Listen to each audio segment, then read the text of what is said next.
All right, so we're gonna start right here on the sign up page. To get to this page, simply click on the first link down below in the description or go to madixmedia.com/Wix.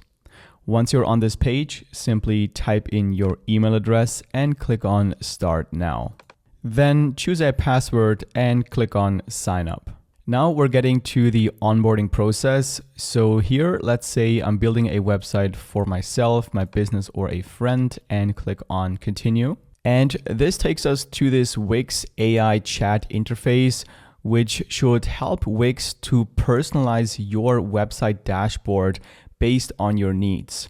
However, in this video, we're going to do everything manually and set everything up without this chat to keep full control over our dashboard.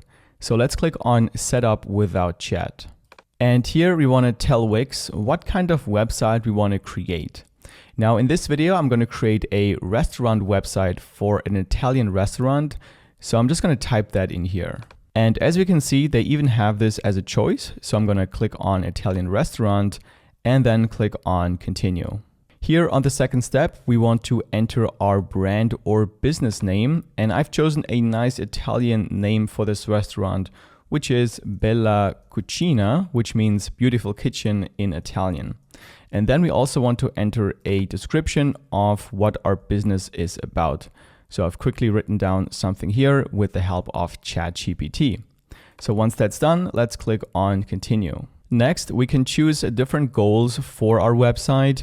And by default, there's already a few options checked based on our information we have entered.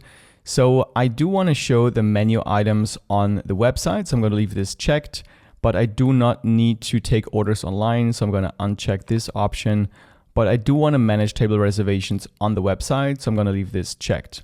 And everything else right here, I don't need right now. So I'm going to leave this unchecked and click on Continue.